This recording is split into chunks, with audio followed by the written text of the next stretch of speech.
Guys, we are ready to do a test of this. This is going to be Simplex 3001 test number 1.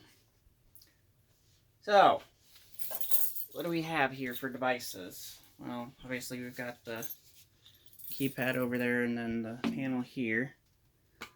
FCI MS2 pull station is hooked up to zone 1, which is entry number 1. FCI MS6 is hooked up to the fire zone because, as I found out in a couple of previous takes of this, 2-wire smoke detectors do not work on this panel, unfortunately. I find that quite annoying. Audible is a Simplex 4090-90, and the ELK 120 voice driver is hooked up to it as well. So, let's go ahead and power up the system here. So, first find my key for it. Somewhere on here, there it is. Oh, well, it's already open. So, battery's hooked up, transformer's plugged in, but panel doesn't have power still. You gotta flip this switch here. This is your power switch. Now, as you can see, it is now turned on. Keypad's lit. Everything closed. There we go. And panel's ready.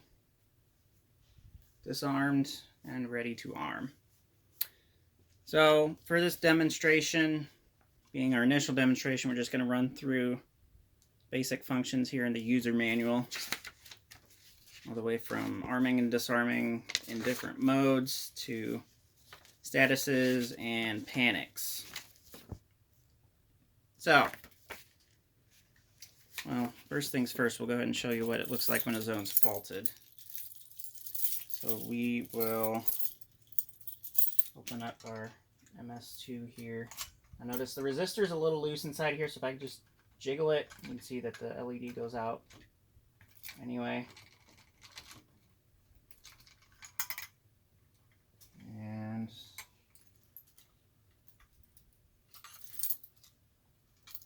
there we go. Oh. There we are. Now it's all back to normal. So that's what it looks like when you have a zone faulted. Resistor is loose in the MS2 because the terminals inside don't grab onto it very well, unfortunately. Arming, push the number 1 and then enter your user code. 245 is this panel's default user code. Your user code can have up to 5 digits, but when you're in programming mode, if you use anything that is not 5 digits, you have to use what are called trailing zeros. So if you wanted to use like 619, you would have to program in 61900. This thing's factory set and exit delay is 60 seconds. I personally think 60 seconds is a little bit generous. I might change that here in the near future. 60 seconds of arming time. And then entry delay is 30 seconds for burglary zone 1. And then burglary zone 2's default entry delay is 45 seconds.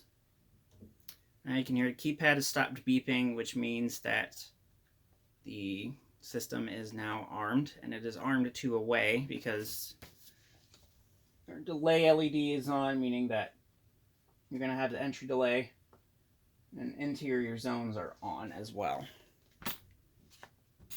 So if we activate this, and open that up, keypad sounds continuously, and it will sound continuously for 30 seconds until the system is disarmed. Which, to disarm it, you just do the same exact thing that you do to arm it. 1 and then your user code. Now, we'll go through the different modes of arming as well. Pop back open my thing here. So, arm it to stay mode. Press 4, user code, interior off, LED turns on turns off. Yeah. And then you do the arm. You got your little arming beep, but then you don't have the exit delay beep, obviously. Now to arm to instant, we're going to do away instant, also known as maximum.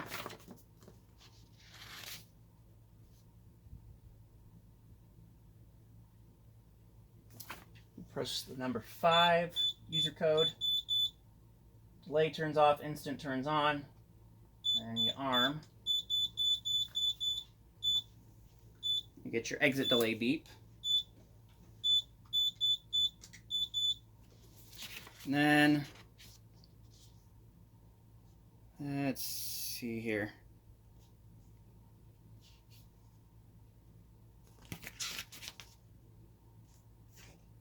Yeah, arm to stay, you do 5 and 4.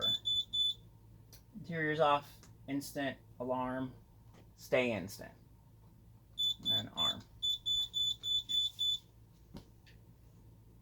We'll give it a little delay here. I don't actually know if this actually gives you a delay when you're arming to, or arming with interior zones off. Yeah, it does. It gives you that delay time, so we're gonna have 60 seconds here to burn while we wait for this thing to arm.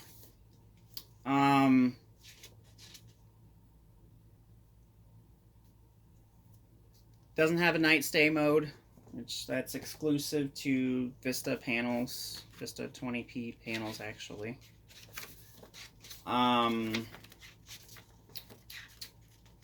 4-wire smoke detectors, like I said, are the only smoke detectors that you can use on this, as far as I know. Anybody knows a trick on how to get 2-wire smoke detectors to work properly on the system, please leave a comment in this video. I would be glad to know how to set that up if I can. The things that we're not going to cover is arming with a key switch. I don't have a key switch. We're not going to change any of the personal access codes, and we're not going to go into programming.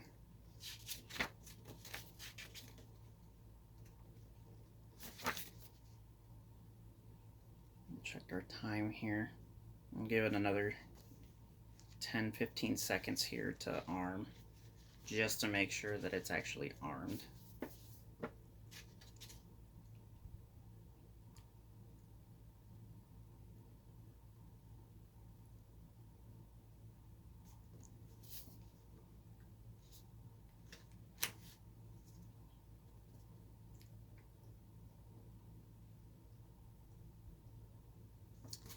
Okay, so system should be armed here. Get my CI key out again. There it is. And we'll activate our zone.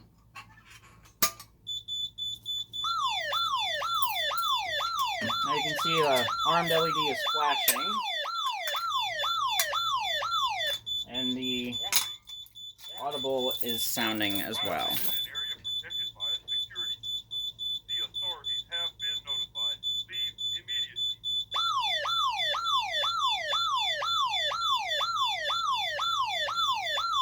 So we'll go ahead and disarm now. The armed LED is still flashing.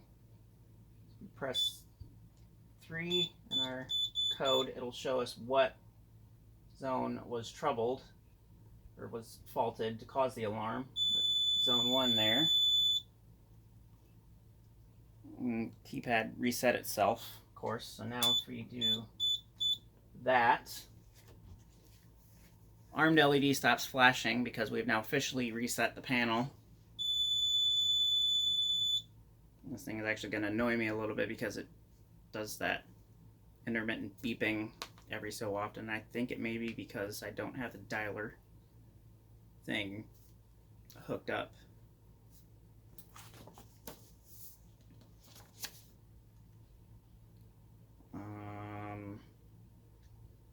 No, it's actually not doing it this time. Sweet, never mind. Anything else I'm forgetting to cover? Oh, zone status. Oops. So zone status would show you if any zones were faulted, or are currently faulted. So if we activate this, that goes out. Do that. LED number 1 is lit, indicating that zone 1 is faulted. Reset that. That goes back.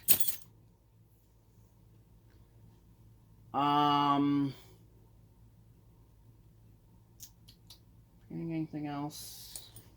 I don't think I am right now. Oh, shunting zones, also known as bypassing. So,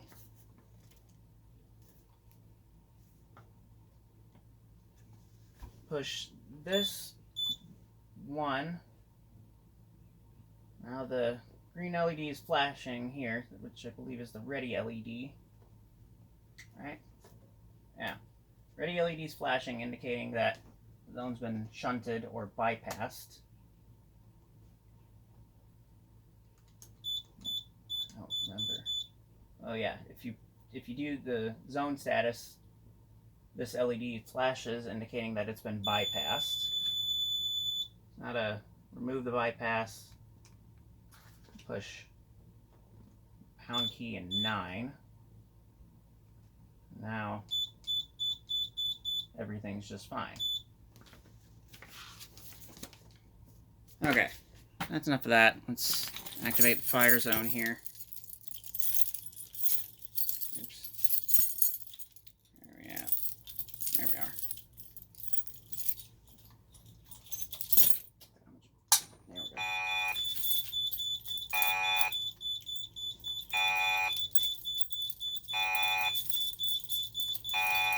Well, voice driver is pulsing, obviously, because of the pulsed output of the panel.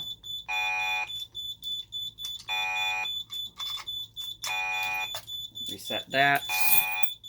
Fire LED is currently illuminated.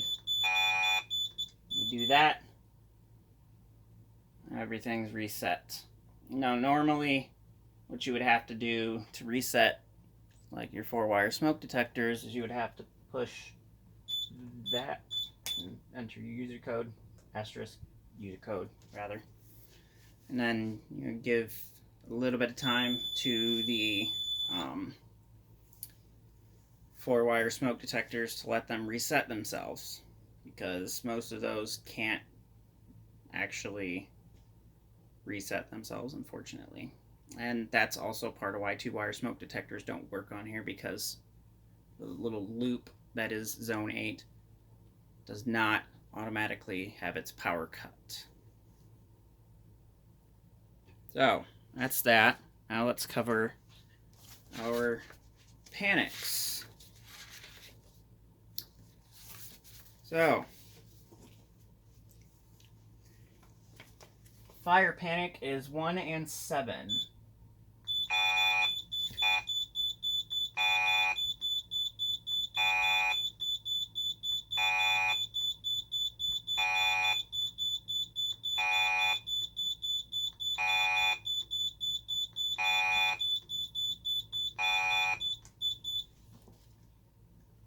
Police panic is 1 and 3. Now, something that's annoying about police panic is that the audible does not sound. I would have to set this up a different way in order for it to do so. Let's see here. So, do that. And finally, our medical panic. It's 3 and 9.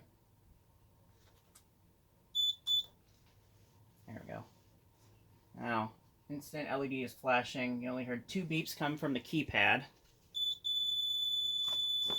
Oh, it's beeping slowly.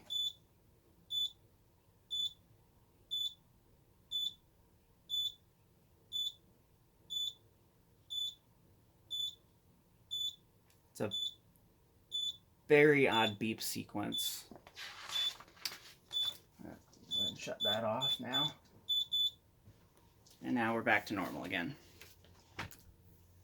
So that is the Simplex 3001 test number 1.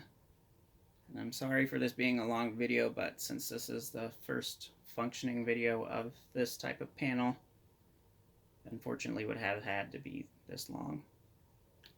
So, with regards, rate, comment, like, subscribe. You know the drill, and I will see you guys later.